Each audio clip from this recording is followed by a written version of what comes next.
Joto la Dar es Salaam Derby au Kariakoo Derby baina ya Dar es Salaam Young Africans na Simba Sport Club limeendelea kuwa kali kweli kweli, huku viongozi wa TFF lakini pia na bodi ya ligi, lakini pia kwa upande wa hivi vilabu Simba na Yanga kukiwa kuna pamba moto, huku kila mmoja akitoka na kauli yake ambayo yeye mwenyewe anaijua na anaiamini au anaishikilia.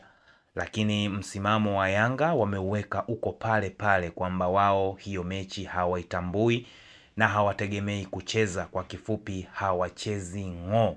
Huku TFF wakiwa wao walishapanga tarehe na wakiendelea kusisitiza kwamba mechi iko pale pale, lakini upande wa Simba wao wakiendelea kupromoti mechi hiyo ambayo mwenyeji ni Yanga. Mpaka sasa hivi Yanga haonyeshi chochote wala kupanga vingilio kwa sababu yeye ndo mwenyeji, lakini mpaka sasa hivi kupo kimya, lakini TFF wao wakiendelea kuamini kwamba dabi hiyo ipo. Sasa jana afisa habari wa shirikisho la mpira Tanzania, kwa maana au afisa habari wa bodi ya ligi Karim Boimanda jana alielezea kupitia kituo cha Clouds kile ambacho kinaendelea, na yeye aliweka wazi kuwa hawajapokea barua ya kutoshiriki mchezo huo kutoka kwa klabu ya Yanga. Sasa yeye alianza kwa kusema, hapana, sisi hatujapokea barua kutoka Yanga Sport Club ambayo inaonyesha hawachezi mchezo wa dabi ya Kariakoo. Sisi tumeshatoa ratiba na tarehe ya mchezo na wao tuliwasiliana nao tukawapatia hiyo tarehe ya mchezo. Hata hivyo Boimanda ameongeza kuwa anaamini Yanga watacheza au Yanga wanaendelea kujiandaa na kufanya maandalizi yote ya mchezo wa dabi kwa kuwa wao ni wenyeji wa mchezo huo. Karim Boimanda aliyasema hayo katika mahojiano na mwanamichezo Jacob Kapaya. Huyu ni mtangazaji wa Clouds Media. Sasa hayo yalikuwa ni ya jana, lakini pia jana hiyo hiyo Karim Boimanda pia aliweka wazi kwamba kwa mjibu wa kanuni Yanga ndiyo anaandaa mchezo na tunaamini anaendelea na maandalizi. Sehemu ya maneno ya afisa habari wa bodi ya ligi kuu Tanzania bara Karim Boimanda wakati akielezea maandalizi ya mchezo wa Kariakoo Derby, ambapo amesema mambo yanakwenda vizuri na kwa mjibu wa kanuni Yanga kama mwenyeji ndiyo wanahusika na maandalizi 90%. Sasa hayo yalikuwa ni ya jana. Sasa leo pia amenukuliwa tena Karim Boimanda akisema bodi sio chombo cha uchunguzi. Kama wataalamu kuendelea nayo kwanza alianza kusema bodi sio chombo cha uchunguzi. Kama kuna mambo ya kitaalamu tunayapeleka kwa wataalamu kuendelea nayo, ila haimaanishi tusiendelee na ratiba nyingine. Sasa hii kauli ndio ambayo inaonekana imeleta mkanganyiko. Kama jana alisema wao wamewasiliana na Yanga na Yanga wanaendelea na maandalizi ya mchezo huo, tena leo anatoka na kauli hii, kwa watu bado inazidi kuwachanganya, na ndio maana mpaka sasa inaonekana kule TFF na bodi ya ligi mambo si sawa. Hali imeshakuwa ngumu, joto limeshaanza kuwaingia kadri siku zinavyozidi kusogea, huku Yanga wao wakiweka ngumu kweli kweli. Na taarifa ambayo ninayo mpaka sasa hivi ni kwamba kwa mjibu wa vyanzo vyangu mimi ripoti zinadai kuwa ndugu George Mayawa, huyu ni mjumbe wa kamati ya usimamizi na uendeshaji wa ligi maarufu kama kamati ya masaa 72, ameandika barua ya kujiuzuru na kukaa pembeni kwa sababu ambazo bado hazijawekwa wazi. Mayanja pia alishawahi kuhudumu kwenye kamati ya leseni za klabu ya TFF akiwa sehemu ya wajumbe awamu ya kwanza ya Rais Wallace Karia. So unaona jinsi ambavyo joto linazidi kuwa kubwa huko kwenye bodi ya ligi. Sasa haya yote hayaji tu hivi hivi, yanakuja kutokana na kwamba kile ambacho kinaendelea hakuna ambaye anakifurahia, na Yanga msimamo wao ni kwamba lazima watu wawajibike ndipo wacheze hiyo mechi, na wamesisitiza kabisa kwamba wanahitaji mwenyekiti wa bodi ya ligi ajiuzuru, kwa sababu yeye ndo alihusika kwenye kuahirisha ule mchezo wa tarehe 8 ya mwezi wa 3, na sasa hivi tupo mwezi wa 6, ni miezi mitatu imepita mpaka sasa hivi bado fukuto limekuwa ni kubwa kweli kweli. Sasa haya bado yanaendelea kuwachukua na watu wanaendelea kuona kile ambacho kinaendelea na wakiamini wengine wanaamini kabisa dabi itachezwa. Kwa maana hiyo kuna watu watawajibika na kuna vitu ambavyo vitatokea kabla ya siku hiyo ya mchezo.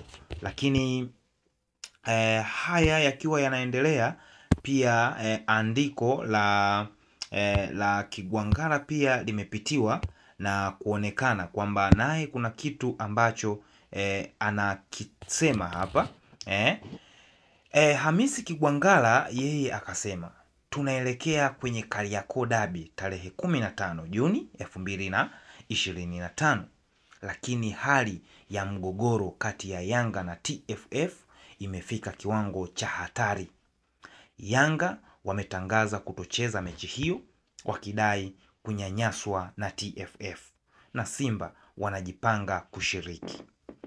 Ikitokea TFF wakampa Simba ushindi wa mezani, Simba akawa bingwa, halafu Yanga wakaadhibiwa, taifa litaingia kwenye sintofahamu kubwa. Inaweza kusababisha vurugu za mashabiki, maandamano, migomo au hata usalama wa raia kutishiwa. Tulipofika, mgogoro wa Yanga, Simba, TFF na bodi ya ligi sio wa kupuuza, haswa kwa kuzingatia huu ni mwaka wa uchaguzi. Ni lazima serikali iingilie kati. Huyo alikuwa ni Hamisi Kigwangalla. Hayo yalikuwa ni maoni yake yeye kwa kile ambacho kinaendelea. Sasa ukiachana na Kigwangalla pia taarifa ya Yanga wao kuwa viongozi wao hawatakuwepo kwanza kwenye hizo tarehe ambazo hiyo mechi itachezwa. Taarifa ambazo mimi ninazo na nilizozipata kutoka kwa baadhi ya vyanzo vyangu ni kuwa viongozi kadhaa waandamizi wa klabu ya Yanga hawatakuwepo nchini siku ya Juni 15. Na ifahamike kwamba Juni 15 ndo siku ambayo TFF wamepanga ni siku ya dabi, lakini viongozi wao wengi wao waandamizi hawatakuwepo, ambapo inasemekana wengi wao wataondoka Juni 12 hadi 13, ambapo baadhi wanaelekea nchini Marekani kwa ajili ya mwaliko wa kombe la dunia la klabu, huku wengine wakiwa na safari zao za kibiashara. Jitihada zinafanyika kuona namna gani dabi itapigwa, ila viongozi wa Yanga hawapo kwenye mudi ya mabishano tena kwa sasa, kwa sababu mgomo huo ni azimio la wanachama na sio utashi wao. Wenye timu hawataki dabi ipigwe bila watu kuwajibika. So unaona jinsi ambavyo hali imekuwa ni ngumu na haielezeki. Ni hali ambayo hata TFF wenyewe wanazidi kuchanganyikiwa kwa kile ambacho kinaendelea, kwa sababu wao waliamini linaweza likawa swala dogo ambalo likapelekea hivi vitu labda viweze kusolviwa kwa muda mfupi au kwa be sorted, lakini hali imekuwa ni ngumu kweli kweli. Na kuna taarifa ambazo zilikuwa zinatembea sana kwamba klabu ya Yanga imepewa mwaliko na klabu ya Rayon Sport ya nchini Rwanda kwenda kucheza mechi ya kirafiki siku hiyo ya tarehe 15 ambayo ndo dabi kwa Tanzania inaonekana itachezwa. Sasa ili kuthibitisha hili rais wa Rayon Sport ya Rwanda kupitia pia Klaus aliweza kuliweka wazi hili kwamba ni kweli tuna mechi ya kirafiki na tumewaalika Yanga kutoka Tanzania, ila bado hatujapanga tarehe ya mchezo huo kwenye dimba la Amahoro.